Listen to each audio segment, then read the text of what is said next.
दोस्तों, भूख और तंगहाली से जूझते पाकिस्तान को भगवान राम और उनके बेटे लव की याद आ रही है। वो लव को अपने शहर लाहौर का संस्थापक बता रहे हैं। पाकिस्तानियों के अचानक हुए इस हृदय परिवर्तन ने कई लोगों को अचरज में डाल दिया है। और ये परिवर्तन क्यों है, आइए जानते हैं आज की इस वीडियो में। दोस्तों, पाकिस्तान के पंजाब प्रांत में आने वाला शहर लाहौर सन 1947 में भारत पाकिस्तान के बीच बंटवारा हुआ और ये शहर पाक की सीमा में चला गया। लेकिन कई भारतीयों का इस शहर से गहरा नाता रहा है।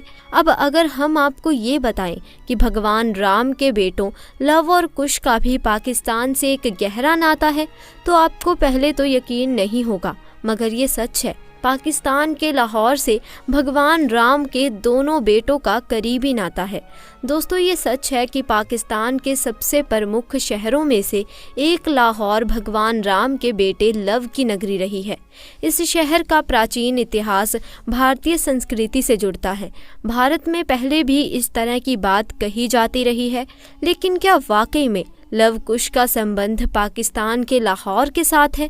जानने के लिए बने रही वीडियो के अंत तक। दोस्तों, ऐसे में तब क्या हुआ जब पाकिस्तान के इस किले में मिला प्रभु श्री राम के बेटे लव कुश का शरीर। आज की वीडियो में रामायण का वो रहस्य हम आपको बताने वाले हैं जो ना तो किसी टेलीविज़न सीरियल में आपको देखने को मिलेगा और ना ही यूट्यूब के किसी वीडियो में। आज वो रहस्य हम आपके सामने रखेंगे जो उन सभी लोगों के मुंह पर करारा तमाचा है जो ये कहते हैं कि रामायण केवल कल्पना मात्र है। आप सभी के मन में हमेशा एक सवाल आता होगा कि आखिर प्रभु श्री राम ने जल समाधि ली तो उसके बाद उनके बेटे लव कुश का क्या हुआ। आज की इस वीडियो में उसी रहस्य से पर्दा उठाएंगे और कई कट्टरपंथियों के मुंह को बंद करवाएंगे। दोस्तों, वीडियो शुरू करने से पहले आपसे रिक्वेस्ट है कि सच्ची श्रद्धा से कमेंट बॉक्स में ज़रूर लिखें जय श्री राम। दोस्तों, चलिए वीडियो को शुरू करते हैं। सवाल ये उठता है कि क्या पाकिस्तान में मौजूद लाहौर शहर प्रभु श्री राम के दोनों बेटे लव और कुश ने बसाया था? क्या प्राचीन काल में शहर का नाम लवपुर हुआ करता था? इस घटना की शुरुआत होती है सन 2013 राजस्थान के जयपुर शहर से। दशहरे का पावन पर्व था और उसी उपलक्ष्य में रामलीला का कार्यक्रम रखा गया था। साप्ताहिक इस कार्यक्रम में लोगों को बहुत अच्छी शिक्षा मिली, लेकिन जब इस रामलीला का अंत हुआ तो सभी लोग बहुत खुश थे। सभी जय श्री राम के जयकारे लगा रहे थे, लेकिन वहाँ पर एक मुस्लिम शख्स खड़ा था जो बहुत जोरों शोरों से हंस रहा था।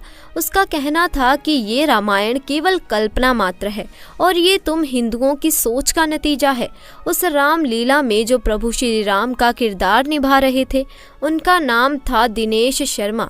जब दिनेश ने देखा कि वो मुस्लिम शख्स सनातन धर्म का मजाक उड़ा रहा है, तब उन्होंने उस मुस्लिम शख्स से कहा कि अगले 10 दिनों में मैं तुम्हें एक ऐसा प्रमाण लाकर दूंगा जिससे तुम्हारे साथ साथ सभी कट्टरपंथियों के होश उड़ जाएंगे और पूरे संसार में ये बात प्रमाणित हो जाएगी कि रामायण कल्पना नहीं बल्कि एकदम सत्य है। दिनेश जी ने चैलेंज तो दे दिया था, लेकिन अब उनके सर पर बहुत बड़ी चुनौती थी। आखिर वो सबूत कहाँ से जुटाएंगे? वो मूल रूप से जयपुर के ही निवासी थे। तभी उन्हें जयपुर के अंदर ही एक ऐसे परिवार के बारे में पता चला जो प्रभु श्री राम के बेटे लव के 307वें वंशज थे।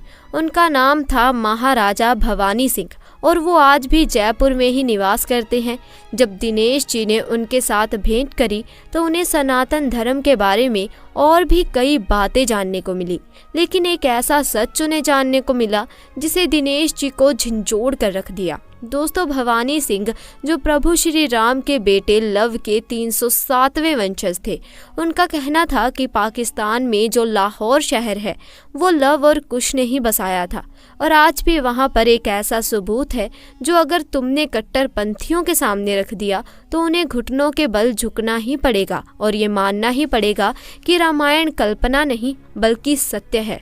दोस्तों, दिनेश जी उस मुस्लिम शख्स के सामने श्रीलंका से सबूत लाकर रख सकते थे, क्योंकि श्रीलंका में रामायण से जुड़े हुए कई ऐसे स्थान हैं जहां पर कई घटनाक्रम हुए हैं, लेकिन वो उस मुस्लिम शख्स को ही दिखाना चाहते थे कि सनातन धर्म केवल भारत में नहीं बल्कि पाकिस्तान में भी मौजूद है। लेकिन अब दिनेश जी के सामने सबसे बड़ी चुनौती थी, आखिर लाहौर कैसे जाया जाए, क्योंकि मूल रूप से वो एक हिंदू थे और पाकिस्तान में हिंदुओं के ऊपर बहुत ज़्यादा अत्याचार होते हैं। दोस्तों, प्रभु श्री राम का नाम लेकर जैसे तैसे उन्होंने वीज़ा का अरेंजमेंट किया और 5 दिन के लिए वो पाकिस्तान के लिए रवाना हो गए। लाहौर पुराने पंजाब की राजधानी है जो रावी नदी के दाहिने तट पर बसा हुआ है। ये बहुत प्राचीन नगर है और कराची के बाद पाकिस्तान में सबसे आबादी वाला शहर लाहौर को ही माना जाता है। इसे पाकिस्तान का दिल कहते हैं क्योंकि शहर का इतिहास, संस्कृति और शिक्षा आज तक बहुत समृद्ध रही है। लेकिन इसके पीछे जब आप रामायण से जुड़ा हुआ कारण जानेंगे तो आपके पैरों तले भी ज़मीन खिसक जाएगी। दोस्तों, हिंदू मान्यताओं के अनुसार वाल्मीकि रामायण से हमें पता चलता है कि श्री राम के जल समाधि लेने से पूर्व उन्होंने अपने पहले बेटे लव को उत्तर और कुश को दक्षिण कौशल का राज्य दिया था। दक्षिण कौशल में कुश ने कुशावती नामक नगर बसाया था और हिंदू मान्यताओं की माने तो लाहौर नगर का प्राचीन नाम लवपुर या लवपुरी था और इसे प्रभु श्री रामचंद्र के पुत्र लव ने बसाया था। जब दिनेश जी लाहौर शहर पहुंचे तो वहां पर एक बहुत ही पुराना किला था। उस पुराने किले के अंदर लव का मंदिर बना हुआ था जो प्रभु श्री राम का पुत्र था। जिस समय पंजाब में सिखों का साम्राज्य था, कहते हैं इस मंदिर का निर्माण उसी समय हुआ था। लेकिन हाल फिलहाल में दिनेश जी ने देखा कि ये मंदिर खाली पड़ा है।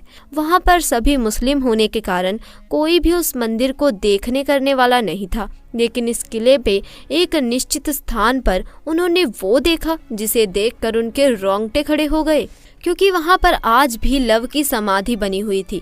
वहीं पर उन्हें शत्रुंजय का एक अभिलेख भी मिला जिस पर साफ साफ लिखा हुआ था कि लवपुर या लाहौर आज से पहले लवपुरी के नाम से जाना जाता था। वास्तव में अपने इतिहास को इतना करीब से देखकर दिनेश जी को बहुत सौभाग्यशाली महसूस हो रहा था। उन्होंने उस पूरे किले की वीडियोग्राफी करी जहां पर ऐसे कुछ सबूत थे जो रामायण के साथ जुड़े हुए थे, जो ये शक को यकीन में बदल रहे थे कि सचमुच में पाकिस्तान के लाहौर शहर को प्रभु श्री राम के पुत्र लव ने ही बसाया था। दोस्तों, दिनेश जी ने उस पूरे स्थान की वीडियोग्राफी करी और सबूत लेकर अपने साथ पुणे भारत आ गए। और जब सबूत उस मुस्लिम कट्टरपंथी शख्स को दिखाए तो उसकी आंखों में भी आंसू आ गए, क्योंकि उसका ऐसा मानना था कि पाकिस्तान एक इस्लामिक देश है, वहाँ पर केवल इस्लाम धर्म ही चलता है। लेकिन जब उसने देखा कि वहाँ पर सनातन धर्म का डंका कई हजार सालों से बज रहा है तो वो भी घुटनों के बल गिर गया और दिनेश जी से हाथ जोड़कर माफ़ी मांगने लगा। साथ ही दोस्तों, आपके मन में एक और सवाल जन्म ले रहा होगा कि लव के बारे में तो हमें सारी जानकारी प्राप्त हो गई, लेकिन कुश, जिसे दक्षिण कौशल का साम्राज्य दिया गया था, कुश ने आखिर अपने साम्राज्य का विस्तार कैसे किया? ये सुनने में आता है कि लव ने लाहौर शहर की स्थापना करी, लेकिन कुश ने जिस कुशावती नगर की स्थापना की थी वो छत्तीसगढ़ राज्य के बिलासपुर जिले में मौजूद है। कुश ने अपना राज्य पूर्व की तरफ से चारों ओर फैलाया और आज थाईलैंड के जो राजा हैं वो भी इसी राजवंश के वंशज हैं। शायद इन्हीं कुछ कर्मों से थाईलैंड के राजा को आज भी राम की उपाधि देने की प्रथा यथावत है। लेकिन आपको बता दें कि दुर्जय नामक एक असुर के साथ युद्ध करते करते कुश की मृत्यु हो गई और कुश का वंश आज जयपुर के भवानी के रूप में 307वें वंशज के तौर पर आज भी जिंदा है।